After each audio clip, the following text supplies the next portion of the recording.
Bienvenue dans cette vidéo dans laquelle on va traiter la deuxième équation.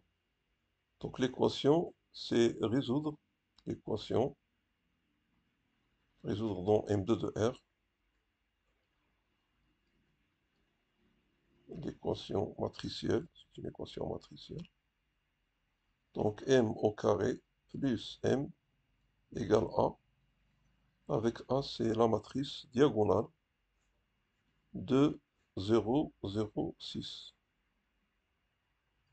La différence entre cette question et la première, c'est que ici, on n'a pas un polynôme annulateur.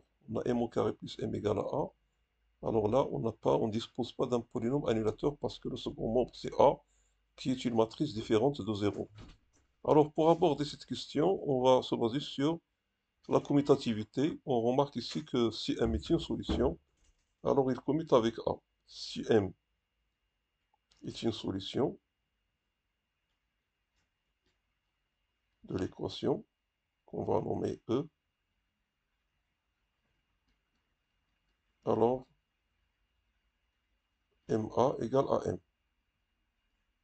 Il faut avoir l'habitude de savoir que dans de telles situations où A est un polynôme en M, bien sûr, on a A et M commute. Pourquoi il commute? Parce que on peut expliquer ça par dire que A est dans l'algèbre R de M, et puisqu'il est dans l'algèbre R de M, c'est un polynôme en M, donc il va commuter avec M. Généralement, deux polynômes de M commutent entre eux, c'est-à-dire si on prend une matrice de la forme P de M et l'autre de la forme Q de M, les deux matrices commutent, c'est-à-dire que P de M fois Q de M est égal Q de M fois P de M. En l'occurrence, on a P de M, c'est M au carré plus M qui est égal à A, et Q de M égale M. Donc ils vont commuter. Bon, dans une épreuve, pour ne pas citer des grandes théories pour démontrer qu'elles commutent, tout simplement on fait le calcul direct de MA et de AM. Donc ici on a MA est égal, on va remplacer A par M au carré plus M. Ça nous donne M au cube plus M au carré. De la même façon, quand on calcule AM, on va trouver AM, donc A c'est M au carré, plus M, multiplié par M, donc ça donne la même expression, c'est M au cube plus M au carré, qui est une expression polynomiale. Le fait que M et A commutent va nous donner des simplifications calculatoires énormes sur M. Donc on va poser, dans un premier temps, posons M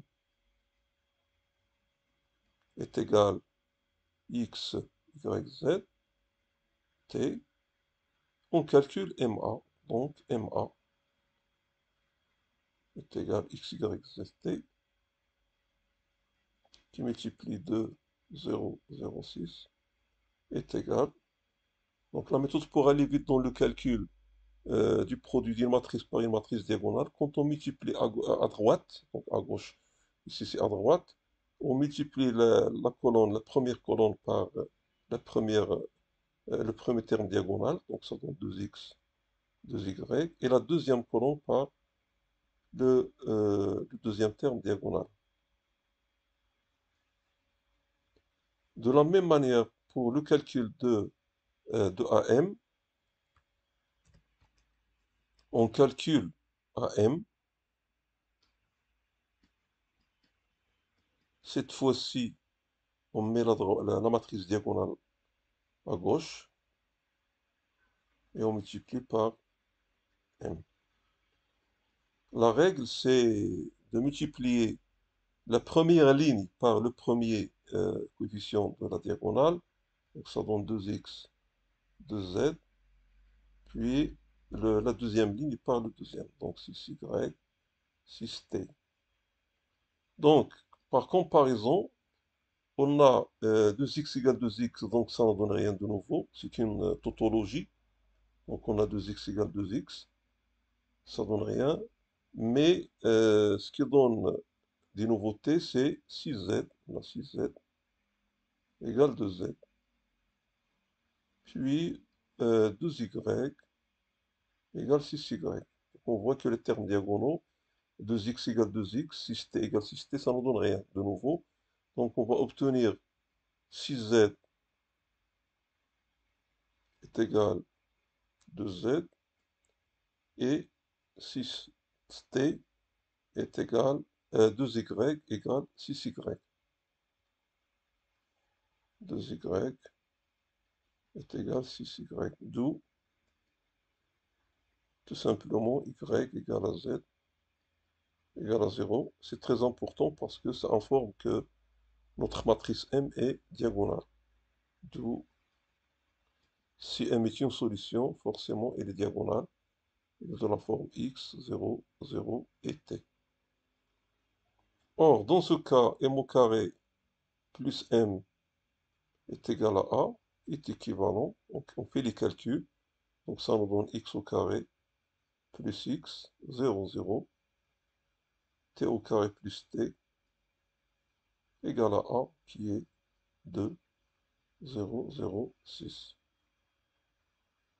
On est ramené donc à résoudre des équations du deuxième degré dans R. Donc, la première équation, c'est x au carré plus x égale à 2. Donc, c'est seulement si x au carré plus x égale à 2, c'est-à-dire x au carré plus x moins 2 égale à 0. Et l'autre équation, c'est t au carré plus t moins 6 égale à 0. Alors, pour résoudre cette équation, on calcule le discriminant. Ici, delta, c'est 1 plus 8, ça fait 9. Donc, les solutions, ce sont x égale moins 1 plus ou moins la racine de 9 qui est 3 sur 2.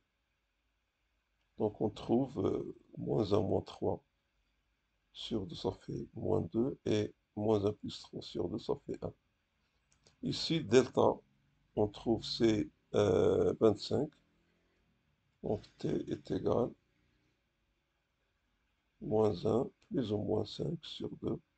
Donc ça donne deux solutions aussi, c'est moins 3 et 2.